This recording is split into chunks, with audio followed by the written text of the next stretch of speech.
नमस्कार दोस्तों, बहुत बहुत स्वागत है आप सबका एक बार फिर से हमारे YouTube चैनल एस्ट्रो नॉलेज में। दोस्तों, आज के इस वीडियो में हम एक 24 वर्ष युवती की कुंडली का विश्लेषण करने जा रहे हैं, जिन्होंने अपने बर्थ डिटेल्स हमारे साथ शेयर किए हैं और एस्ट्रोलॉजी के माध्यम से अपने जीवन से जुड़े हुए कुछ प्रश्नों के उत्तर जानना चाहती हैं और साथ ही साथ चाहती हैं कि मैं इनकी कुंडली का पूर्ण विश्लेषण करूं।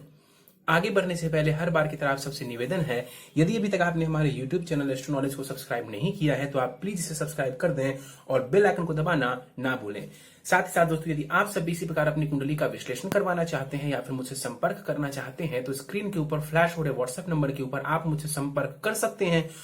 वापस आते हैं इस विश्लेषण के वीडियो के ऊपर और सबसे पहले मैं आप सबों के समक्ष इनके बर्थ डिटेल्स को रख देता हूं। इनका जो जन्म हुआ है वो हुआ है 5 अगस्त 1996 को। जन्म का समय है 3:42 दोपहर के और जन्म का स्थान है उत्तर प्रदेश। प्रश्नों की बात की जाए तो ये कहते हैं कि इनका विवाह हुआ है और विवाह होने के कुछ महीनों बाद से ही जो है इनके ससुराल में थोड़ी परेशानी इनको हो रही है अपने सास ससुर की वजह से। अपने आगे की पढ़ाई को लेकर के जानना चाहती हैं, मेडिकल के क्षेत्र में स्टडी करना चाहती हैं और इसको लेकर के इन्होंने प्रश्न पूछा। प्रॉपर्टी संबंधित चीजों को लेकर के, धन से जुड़े हुए चीजों को लेकर के प्रश्न पूछा इन्होंने। तो कई सारे इनके प्रश्न हैं और उनके प्रश्नों का हम उत्तर देंगे एक एक करके, लेकिन सबसे पहले इनकी लग्न कुंडली को देख लेते हैं जो कि हमारे समक्ष है। इनकी लग्न कुंडली प्रारंभ हो जाती है 9 नंबर से। 9 नंबर यानी कि धनु लग्न की कुंडली बन जाती है यहाँ पर। और चंद्रमा देव देखें तो वो मेष राशि में जाकर के विराजमान है, यानी इस जातिका की जो कुंडली है वो बनती है धनु लग्न एवं मेष राशि की। लग्न को देखें तो वो भी अग्नि तत्व है और राशि को देखें तो वो भी अग्नि तत्व है। इसका मतलब है कि अग्नि तत्व की जो प्रधानता है वो इनके स्वभाव में देखने को मिलेगी। अग्नि तत्व वाले लोग जो है थोड़े लीडरशिप क्वालिटी के होते हैं, हिम्मत वाले होते हैं, जीवन में हाई गोल्स को रखते हैं और उनको अचीव करने के पीछे लग भी जाते हैं। वाणी थोड़ी खड़ी होती है धनु लग्न वालों की, सत्य वचन बोलते हैं, जिस वजह से कई बार परेशानियों का सामना भी करना पड़ता है। ऐसे लोगों के जो जीवन में अपेक्षाएं होती हैं खुद से वो बहुत ही ज्यादा होती है, एम्बिशियस होते हैं, महत्वाकांक्षी होते हैं और अपने गोल के ऊपर लग करके कार्य भी करते हैं। हृदय के बहुत अच्छे होते हैं। क्यों? क्योंकि देवगुरु बृहस्पति लग्नेश बनते हैं इस कुंडली के। इनके लग्न को देखें तो लग्न का मान 1 डिग्री है, यानी लग्न के पास जो बलाबल है वो कमजोर है। गुरु जो है लग्नेश होकर के लग्न में ही बैठे हुए 15 डिग्री के साथ गुरु यहां पर बैठे हुए हैं और यहां पर गुरु मूल त्रिकोण में बैठे हुए, अपने घर में बैठे हुए, केंद्र में बैठे हुए, जिस वजह से यहां पर हंस नामक महापुरुष योग का भी निर्माण हो रहा है। तो हंस महापुरुष योग का निर्माण यहां पर गुरु लग्न में बैठ करके कर रहे हैं। युवावस्था का गुरु है, हंस महापुरुष योग बना रहा है, लेकिन वक्री भी है। वक्री होने की वजह से क्या है कि चीजों में कई बार विलंब की स्थिति इनको देखने को मिलेगी। गुरु वगैरह की दशा चलती है तो लाभ तो मिलेगा, लेकिन थोड़े विलंब से और अचानक से इनके जीवन में कुछ चीजें घटित हो सकती हैं। गुरु इस कुंडली में लग्नेश होने के साथ साथ सुखेश भी हैं और लग्न में बैठे हुए हंस महापुरुष योग बना करके ये आपके स्वास्थ्य के लिए बढ़िया है। आपके ज्ञान हासिल करने की चीजों के लिए भी गुरु का यहां पर बैठना बढ़िया माना जाएगा। प्रॉपर्टी वगैरह का सुख जो है विलंब से ही सही, लेकिन गुरु यहां पर देने वाले होंगे। इनकी दृष्टि शिक्षा संतान भाव पर पड़ेगी तो ये भी शुभ है। विवाह भाव के ऊपर गुरु की दृष्टि का पड़ना ये बहुत ही बढ़िया माना जाएगा। आपके पति आपका सहयोग करने वाले होंगे। गुरु की दृष्टि पड़ेगी कुंडली के भाग्य भाव के ऊपर तो काफी हद तक उच्च शिक्षा एवं भाग्य में भी गुरु आपकी सहायता करने वाले होंगे। आगे बढ़ जाए तो कुंडली के चतुर्थ भाव को देख लेते हैं। शनि एवं केतु यहां पर बैठे हुए हैं कुंडली के 4th हाउस में। जो कुंडली का चतुर्थ भाव होता है, चतुर्थ खाना जो होता है ना, ये होता है माता से ये संबंध रखता है, आपके सुखों से संबंध रखता है, चाहे वो घर का सुख हो, मकान का सुख हो, वाहन का सुख हो या जीवन में किसी भी प्रकार के भौतिक सुख सुविधाओं के लिए या मन की शांति के लिए भी मैं कहूं तो वो चतुर्थ भाव उसके बारे में बताता है। तो यहां पर शनि केतु बैठे हुए हैं, ये बहुत अच्छी स्थिति नहीं मानी जाएगी। शनि केतु का एक भाव में बैठना ये श्रापित दोष का निर्माण करता है। तो कुंडली के चतुर्थ खाने में श्रापित दोष बनने की वजह से जो है काफी हद तक आप जहां पर भी रहेंगे आपके घर में तनाव का माहौल रहेगा, आपस में कलह की स्थिति देखने को मिल सकती है। प्रॉपर्टी संबंधित चीजों में आपको नुकसान उठाना पड़ सकता है। कोई प्रॉपर्टी आप लेंगी तो वहां पर भी हो सकता है कि लीगल मसलों में आपको जाना पड़े, मतलब कि कानूनी रूप से आपको लड़ाई लड़नी पड़े और वहां पर थोड़ी परेशानियां देखने को मिले। तो यहां पर शनि केतु का शापित दोष आपके मेंटल पीस के लिए भी बढ़िया नहीं माना जाएगा। शनि को देख लेते हैं। यहां पर शनि चतुर्थ भाव में बैठे हुए। इस कुंडली में शनि को समझे तो वो धनेश है एवं वो तृतीयेश है। इस कुंडली में शनि अकारक या मारक ग्रह की श्रेणी में आएंगे। जाकर के शनि कुंडली के चतुर्थ भाव में बैठे हुए। यहां पर शनि प्रॉपर्टी संबंधित सुखों को तो दे सकते थे, लेकिन यहां पर जो कि शापित दोष बना हुआ है, इस वजह से यहां पर शनि भी थोड़ी परेशानी उत्पन्न जरूर करेंगे आपके घर में। यहां पर 13 डिग्री के साथ शनिदेव बैठे हुए और देखिए तो वक्री होकर के भी यहां पर शनि बैठे हुए हैं। 13 डिग्री के शनि है, 15 डिग्री का यहां पर केतु है। दोनों के बीच में जो युति है ना वो बहुत क्लोज युति हुई है, क्लोज कंजंक्शन यहां पर हो रहा है शनि केतु का। इस वजह से ये श्रापित दोष बहुत ही ज्यादा जो है प्रभावी है आपकी कुंडली में, और ये आपको मेंटली रूप से भी परेशान करेगा, मेंटल रूप से परेशान करेगा, और घर परिवार में भी क्लेश की स्थिति देखने को मिल सकती है। आपके प्रॉपर्टी के लिए, आपके धन के लिए यहां पर शनि केतु का बैठना बढ़िया नहीं माना जाएगा। कई बार जो आप मेहनत करेंगी ना, एक तो मेहनत उस हिसाब से आप कर नहीं पाएंगी जितना आप कर सकती थी, और उसका रिजल्ट भी आपको अच्छे से देखने को नहीं मिलेगा। वहां पर भी ये शनि केतु का प्रभाव इसके पीछे का कारण है। शनि की बात कर लेते हैं। यहां पर शनि चौथे भाव में बैठे हुए हैं। यदि आप इस श्रापित दोष का निवारण करवा लें तो काफी हद तक यहां पर जो शनिदेव है प्रॉपर्टी संबंधी चीजों में लाभ देंगे। छठे भाव के ऊपर जो शनि की दृष्टि पड़ेगी तो शत्रुओं का नाश करेंगे, उनसे रक्षा करेंगे, बीमारियों से आपकी रक्षा करेंगे। दसम भाव के ऊपर शनि की दृष्टि का पड़ना ये आपके कहीं ना कहीं करियर में विलंब की स्थिति उत्पन्न करेंगे। जो भी आप करियर चुनना चाहेंगी या जिस भी करियर में आप जाना चाहेंगी, जो भी कर्म करना चाहेंगी, वहां पर शनि विलंब की स्थिति उत्पन्न करेंगे, क्योंकि शनि विलंब के कारक ग्रह हैं। इनकी दृष्टि लग्न के ऊपर पड़ेगी, तो लग्न के ऊपर 10वीं दृष्टि पड़ रही है, तो ये भी आपके बनते हुए कार्य को जो है वो विलंब करने वाला होगा। आपके स्वास्थ्य के लिए और आपके मेंटल पीस के लिए भी शनि की दृष्टि का लग्न के ऊपर पड़ना बढ़िया नहीं है। अब एक बात मैं आपको बताता हूं, देखिए यहां पर हंस योग बन तो रहा था, लेकिन अब शनि की जो 10वीं दृष्टि पड़ रही है कुंडली के लग्न के ऊपर, काफी हद तक ये हंस योग के शुभ प्रभावों को कम कर देगा। भगवान राम की कुंडली में भी यही हुआ था, जबरदस्त योग बन रहा था वहां पर, लेकिन शनि की 10वीं दृष्टि की वजह से काफी हद तक उस योग में जो है परेशानी देखने को मिली। तो यहां पर जो है शनि की दृष्टियों की वजह से, क्योंकि शनि इस कुंडली में कारक नहीं है, वो मारक है, इस वजह से यहां पर शनि की दृष्टि काफी हद तक आपके राजयोग को भंग करने वाली या तो उसके शुभ प्रभाव में काफी हद तक कमी करने वाली होगी। 15 डिग्री के साथ केतु यहां पर बैठे हुए कुंडली के 4th हाउस में, चतुर्थ खाने में केतु यहां पर बैठे हुए। राशि बढ़िया है। देखिए केतु जो है ना वो मीन राशि में बैठता है तो इसको बढ़िया माना जाता है। मीन राशि में केतु का बैठना ये अच्छा माना जाता है। मोक्ष त्रिकोण में केतु बैठे हुए अध्यात्म के प्रति ये कुछ हद तक आपको रुचि दिलवा सकते हैं। गुरु की राशि में केतु का बैठना बढ़िया है, लेकिन शनि के साथ बैठे होने की वजह से यहां पर श्रापित दोष का निर्माण हो रहा है, और इस वजह से जो है थोड़ी सी जो परेशानी है वो घर वगैरह में लगी रह सकती है। आगे बढ़ जाते हैं कुंडली के। और हाँ, एक बात आपको और बता दो, शनि केतु का ये जो दोष बन रहा है ये आपकी माता जी के हेल्थ के लिए और माता जी के सुखों के लिए भी बढ़िया नहीं माना जाएगा। चंद्रमा को देख लेते हैं। चंद्रमा कुंडली के 5म भाव में बैठे हुए 9 डिग्री के साथ यहां पर चंद्रमा कुमार अवस्था में बैठा हुआ है। अष्टमेश है ये चंद्रमा, जाकर की कुंडली के 5म भाव में बैठे हुए अष्टमेश है चंद्रमा, यानी कि कारक बहुत ज्यादा हम नहीं कह सकते हैं इस कुंडली में चंद्रमा को। और जाकर के शिक्षा संतान भाव में बैठे हुए, देखिए शिक्षा में अवरोध उत्पन्न कर सकता है यहां पर बैठा हुआ चंद्रमा।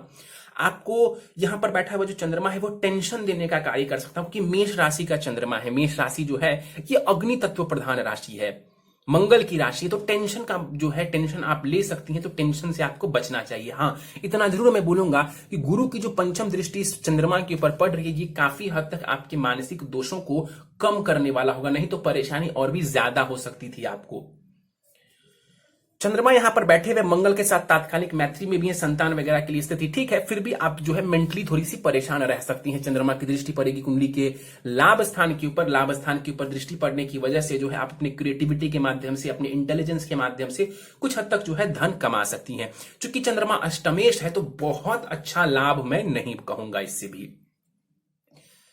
आगे बढ़ जाते हैं, कुंडली के 7म भाव को देखते हैं। मंगल एवं शुक्र यहां पर 7म भाव में बैठे हुए। 7म भाव विवाह का होता है, विवाह से संबंधित घर माना जाता है, आपके पति का ये भाव है। और मंगल शुक्र की युति जो है यहां पर ये इस बात को दर्शा रही है कि आपके बीच में जो प्रेम प्यार है, जो रोमांस की स्थिति है वो बढ़िया बनी रहेगी। मिथुन राशि है ये और यहां पर मंगल एवं शुक्र बैठे हुए हैं, तो आपके बीच में जो प्रेम है वो बना रहेगा, आपस में जो आकर्षण है वो बना रहेगा। मंगल की बात कर लेते हैं। युवावस्था का ये मंगल बैठा हुआ है 13 डिग्री के साथ, यहां पर बलाबल बहुत अच्छा है मंगल के पास। केंद्र त्रिकोण राजयोग की स्थिति बना रहे हैं ये मंगल देवता 5म भाव से। ये शिक्षा संतान की स्थिति के लिए बढ़िया माना जाएगा। मंगल यहां पर बैठ करके आपके कर्म क्षेत्र को देखेगा, करियर के लिए बढ़िया है। लग्न को देखेगा तो ये आपको कॉन्फिडेंस देने का कार्य करेंगे। मंगल गुरु आमने सामने बैठे हुए हैं, तो ये भी आपके कॉन्फिडेंस के लिए, जीवन में कुछ बड़ा करने के लिए बहुत ही बढ़िया माना जाएगा। और मंगल की 8वीं दृष्टि धन भाव के ऊपर पड़ेगी, तो व्यापार के माध्यम से भी ये मंगल आपको लाभ दे सकता है, या फिर आपके साहस के माध्यम से, आपके कर्म के माध्यम से भी आप जो है जीवन में खूब सारा धन लाभ ले सकती हैं। लेकिन इतना जरूर बोलूंगा कि अपनी वाणी का इस्तेमाल थोड़ा सोच समझ के करेंगी। यदि आप ज्यादा कटु वचन कहेंगी तो आपके जीवन में परेशानी आपको देखने को मिल जाएगी। शुक्र को देख लेते हैं। 4 डिग्री के साथ शुक्र यहां पर बैठे हुए। इस कुंडली में शुक्र षष्ठेश है एवं वो लाभेश है, मारक ग्रह है। इस कुंडली में शुक्र कारक नहीं है, वो मारक है। सप्तम भाव में जाकर के यहां पर शुक्र देवता बैठे हुए हैं। हाँ, बिजनेस वगैरह के माध्यम से कुछ हद तक ये शुक्र आपको लाभ देने वाले होंगे। वैवाहिक जीवन के लिए भी यहां पर शुक्र का बैठना कोई बहुत खराब नहीं माना जाएगा। लग्न के ऊपर शुक्र की दृष्टि पड़ रही है, स्वास्थ्य का थोड़ा ध्यान रखेंगे। डायबिटीज वगैरह जैसे रोगों का थोड़ा ध्यान रखने की आवश्यकता है। आगे बढ़ जाते हैं, सूर्य को देख लेते हैं। अष्टम भाव में यहां पर सूर्य बैठे हुए 19 डिग्री के साथ कुमार अवस्था में सूर्य बैठा हुआ है। इस कुंडली में सूर्य को यदि हम समझें तो वो भाग्येश है। भाग्येश सूर्य जाकर के कुंडली के अष्टम भाव में बैठा हुआ है। आप ध्यान से समझिए, त्रिकोण का स्वामी ग्रह है सूर्य, यानी कि आपके लिए एक इंपॉर्टेंट ग्रह है ये। क्यों? क्योंकि ये आपके भाग्येश है, उच्च शिक्षा भाव को दर्शा रहे हैं, पिता को दर्शा रहे हैं सूर्य, और जाकर के अपने से 12 घर पीछे ये बैठे हुए अष्टम भाव में। तो सूर्य का यहां पर बैठना बढ़िया नहीं माना जाएगा। यहां पर सूर्य के बैठे होने की वजह से कहीं ना कहीं आपके जो आपका जो भाग्य है उसमें कुछ हद तक आपको परेशानी देखने को मिलेगी, यानी कि भाग्य संपूर्ण रूप से आपका सहयोग नहीं कर पाएगा। उच्च शिक्षा में भी थोड़ी बाधा देखने को मिल सकती है। अष्टम भाव में सूर्य यहां पर आकर के बैठे हुए ससुराल पक्ष में जो है थोड़ी सी क्लेश की स्थिति बनी रह सकती है। इससे बचने की जरूरत है। लड़ाई झगड़े वहां पर हो सकते हैं। सूर्य की दृष्टि द्वितीय भाव के ऊपर पड़ेगी। देखिए, मंगल की दृष्टि पड़ रही है द्वितीय भाव पर, अब सूर्य की भी दृष्टि पड़ रही है द्वितीय भाव पर, और शनि जो इस भाव के स्वामी ग्रह है वो केतु के साथ शापित दोष में है। तो अपनी वाणी का आपको ध्यान रखने की बहुत ज्यादा जरूरत है। परिवार वालों के बीच संबंध का आपको ध्यान रखने की जरूरत है। यदि आप इस बात का ध्यान नहीं रखेंगी तो परिवार में जो है वो परिवार टूट सकता है। आपकी वाणी की वजह से थोड़ी परेशानी आ सकती है। तो परिवार को संभाल करके चलिए। और दूसरी बात, अपनी वाणी का इस्तेमाल बहुत सोच समझ करके आपको करना चाहिए। बुध को देख लेते हैं। बुध कुंडली के भाग्य भाव में बैठे हुए हैं। यहां पर अपने मित्र के घर में बुध बैठा हुआ है। 11 डिग्री के साथ कुमार अवस्था में ये बुध बैठे हुए हैं। देखिए, सप्तमेश एवं कर्मेश है बुध। इस कुंडली में जो बुध देवता है वो आपके विवाह भाव के स्वामी ग्रह हैं और कर्म भाव के स्वामी ग्रह हैं। जाकर के कुंडली के भाग्य भाव में बैठे हुए। देखिए, विवाह के बाद भाग्य आपका थोड़ा ज्यादा सहयोग करेगा। इस बात की जो सूचना है वो बुध हमें दे रहे हैं। यहां पर बुध जो है यहां पर बैठ करके उच्च शिक्षा में भी आपको मदद करने वाला होगा। यदि बुध की दशा वगैरह चलती है तो करियर में, विवाह में और भाग्य संबंधित इन सभी चीजों में आपको लाभ एवं सहयोग की स्थिति देखने को मिलेगी। यहां पर बुध बैठे हुए हैं। करियर के लिए बहुत बढ़िया है, क्योंकि केंद्र त्रिकोण राजयोग यहां पर बुध का बन रहा है। दोनों ही भावों से यदि हम समझें तो ये जो बुध है ये केंद्र त्रिकोण राजयोग बना रहे हैं। भाग्य भाव में ये बुध बैठा हुआ है, तो बहुत ही बढ़िया स्थिति है यहां पर बुध की। तीसरे भाव के ऊपर बुध की दृष्टि पड़ रही है। क्रिएटिव एबिलिटी को ये बढ़िया करेगा। कम्युनिकेशन स्किल्स को भी ये बढ़िया करने वाला होगा। तो बुध की दशा वगैरह चलती है तो उस दौरान आपको भाग्य संबंधित लाभ, उच्च शिक्षा संबंधित लाभ, विवाह में लाभ, भाग्य में लाभ और करियर में भी लाभ की स्थिति देखने को मिलेगी। आगे बढ़ जाते हैं, राहु को देख लेते हैं। 15 डिग्री के साथ राहु कुंडली के 10वें भाव में बैठे हुए हैं।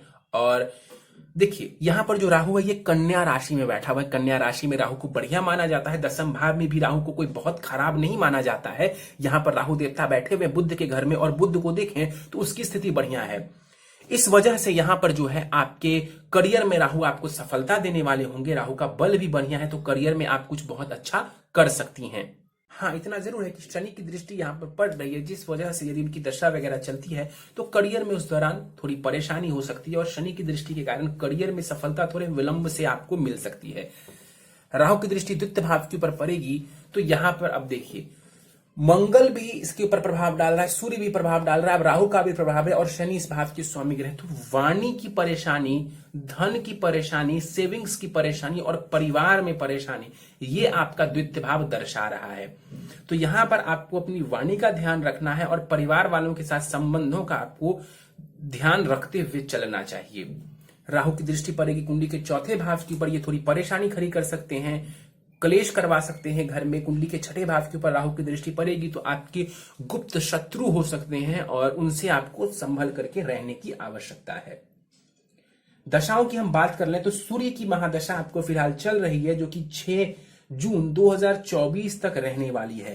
तो सूर्य की दशा देखिए, सूर्य है तो आपके भाग्येश, लेकिन क्योंकि वो अष्टम भाव में बैठ गए हैं तो इस दौरान थोड़ी सी परेशानी आपको हो सकती है। भाग्य बहुत ज्यादा आपका सहयोग नहीं करेगा, लेकिन यदि हम सूर्य को बढ़िया बना लें, सूर्य को पॉजिटिव कर लें, तो यहां पर सूर्य भी आपको अच्छी सफलता दे सकते हैं। सूर्य की दशा में गुरु की अंतर्दशा फिलहाल चल रही है आपको, तो ये समय बहुत खराब नहीं कहा जाएगा, लेकिन हाँ थोड़ी सी परेशानी, चूंकि सूर्य अष्टम में जाकर के बैठे हुए, इस वजह से थोड़ी परेशानी आपको जीवन में देखने को मिलेगी। सीधे आपके प्रश्नों को ले लेते हैं। आपने बताया है कि 2 महीने पहले मेरी शादी हुई है और अभी से ही जो है सास ससुर एवं देवर मुझे परेशान कर रहे हैं। देखिए, इसके पीछे का कारण आपकी कुंडली से हम समझना चाहें तो कुंडली के चौथे भाव को देखिए तो ये घर का भाव होता है, ये सुखों का भाव होता है, ये जीवन के हर प्रकार के सुखों का भाव होता है, ये परिवार का भाव है, ये सुख का भाव है। और ससुराल के लिए हम अष्टम भाव को भी कंसिडर करते हैं। क्यों? क्योंकि ये पति से सुख का भाव है, तो ये ससुराल का भी कुछ हद तक माना जाता है। तो ये जो आपने परेशानी बताई, ये परेशानी बहुत हद तक चौथे भाव और 8वें भाव के कारण आपके जीवन में देखने को आपको मिल रहा है। तो श्रापित दोष दूर कराने से आपको लाभ मिलेगा और सूर्य को थोड़ा बेहतर करेंगी तो भी आपको लाभ देखने को मिल जाएगा। जानना चाहती हैं अपने पढ़ाई को लेकर के, आगे की स्टडी करना चाह रही हैं, वो नहीं करने देना चाहते हैं घर वाले, इनके ससुराल वाले। देखिए, सूर्य को थोड़ा बेहतर करेंगी, सूर्य को थोड़ा बेहतर करेंगी तो उच्च शिक्षा की योग भी आपके लिए बने हुए हैं। बुध यहां पर बैठे हुए उच्च शिक्षा के भाव में, गुरु की 9वीं दृष्टि यहां पर पड़ रही है, ये बढ़िया है। लेकिन सूर्य जो उच्च शिक्षा भाव के स्वामी ग्रह है वो अष्टम भाव में जाकर के बैठे हुए हैं और इनकी दशा भी चल रही है, तो थोड़ा सा ऑब्स्ट्रक्शन आपको देखने को मिल रहा है, बाधा आपको देखने को मिल रही है। तो सूर्य को थोड़ा बेहतर करेंगी तो लाभ आपको जरूर मिल जाएगा। इसके बाद ये जानना चाहती है कि मेरे पति को भी मेरे अगेंस्ट ये कर रहे हैं। बिल्कुल, यहां पर देखिए श्रापित दोष बना हुआ है ना जो चौथे भाव में, और शनि आपके परिवार भाव के स्वामी ग्रह बनते, इसको थोड़ा ठीक करिए। जीवन में बहुत हद तक शुभता आपको देखने को मिलेगी। एक दिन में नहीं होगा, अचानक से नहीं होगा, लेकिन धीरे धीरे ही सही आपको लाभ देखने को मिल जाएगा। खुद को थोड़ा स्ट्रांग बनाइए और कुंडली के जो दोष हैं उसको दूर करने का प्रयास करिए। इसके बाद ये जानना चाहती हैं कि मैं मेडिकल की स्टडी करना चाहती हूं, साथ में ऑनलाइन इंग्लिश भी मैं पढ़ना चाहती हूं, क्या मैं पढ़ पाऊंगी या फिर नहीं।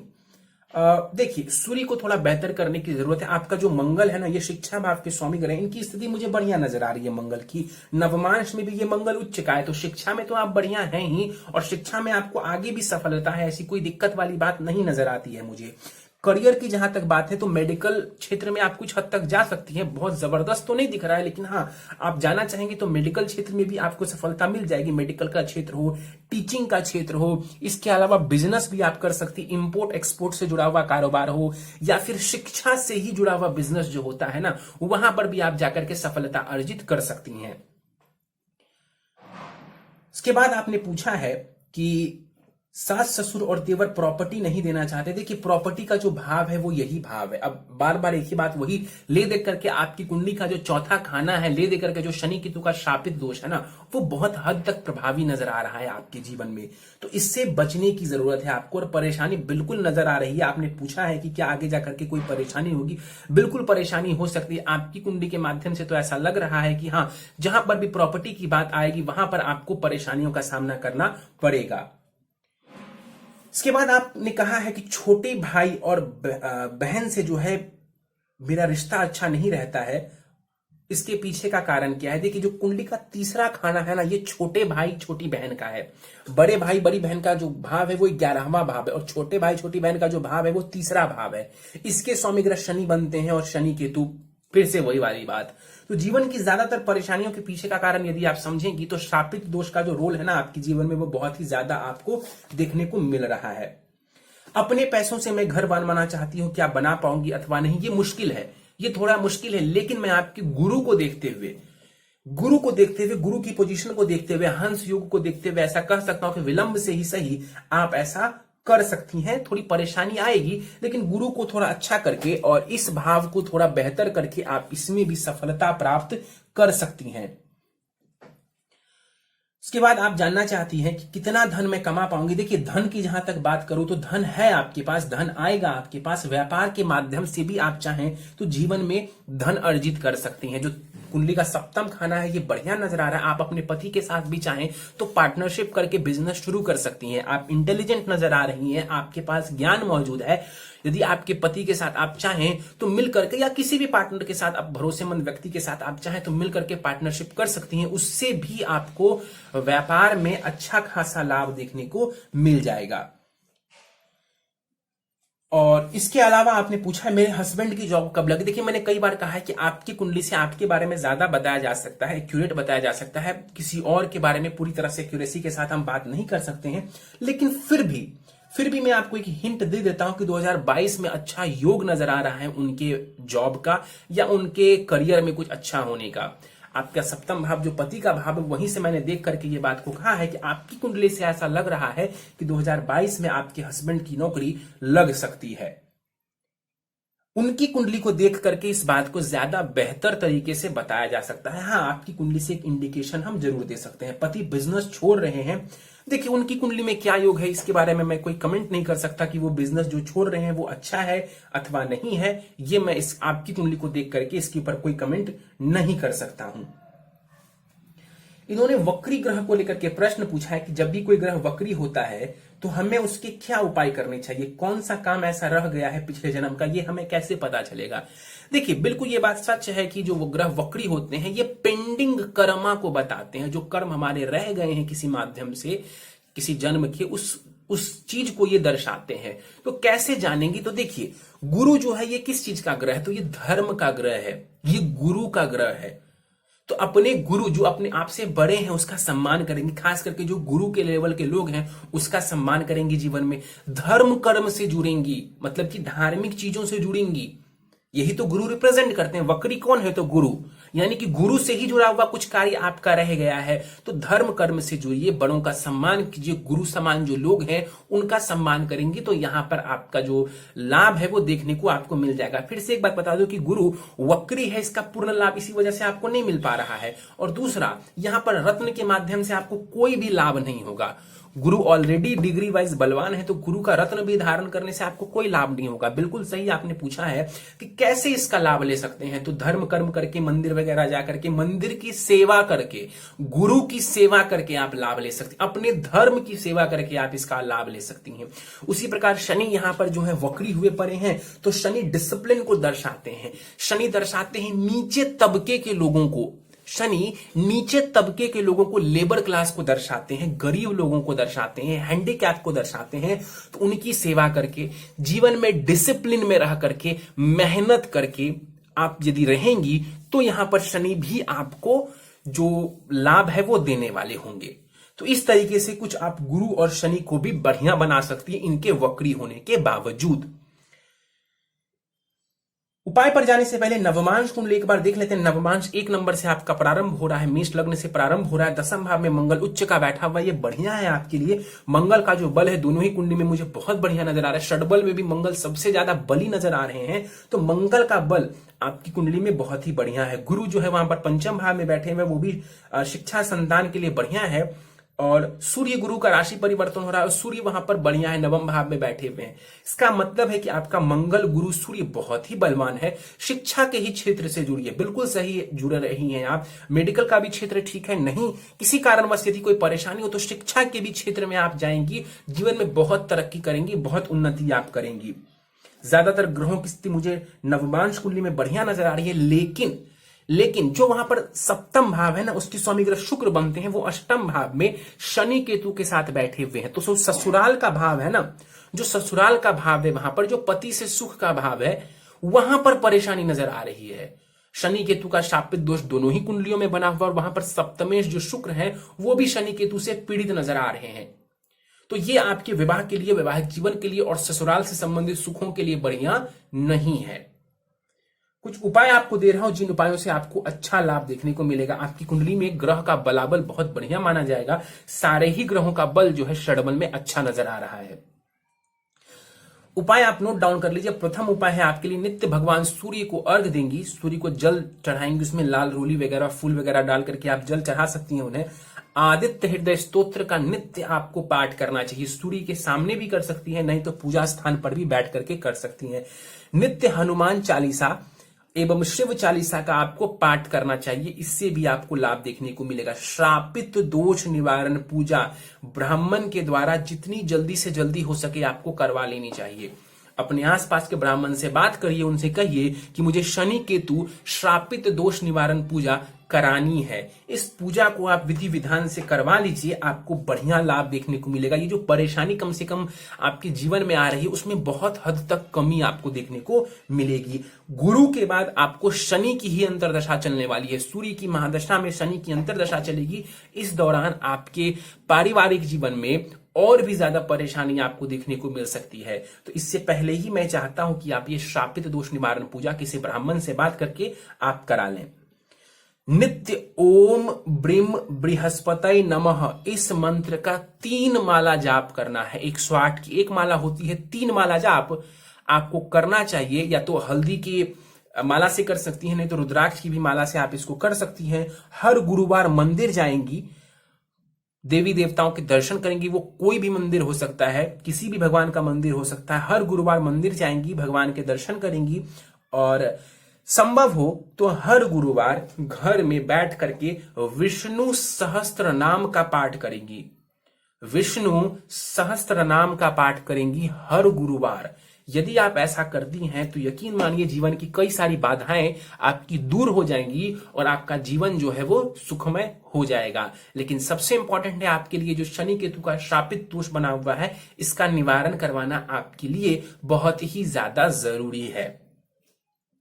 चलिए तो दोस्तों, ये था इस 24 वर्ष युवती की कुंडली का विश्लेषण। मुझे उम्मीद है कि आपको हमारा यह कुंडली विश्लेषण का कार्यक्रम पसंद आया होगा। यदि कार्यक्रम पसंद आया तो आप इसे लाइक करें, शेयर करें। अभी तक आपने हमारे YouTube channel astro knowledge subscribe नहीं किया है तो आप प्लीज से सब्सक्राइब कर दें। यदि आप सभी इसी प्रकार अपनी कुंडली का विश्लेषण करवाना चाहते हैं तो आप स्क्रीन के ऊपर फ्लैश हो रहे व्हाट्सएप नंबर के ऊपर मुझसे संपर्क कर सकते हैं।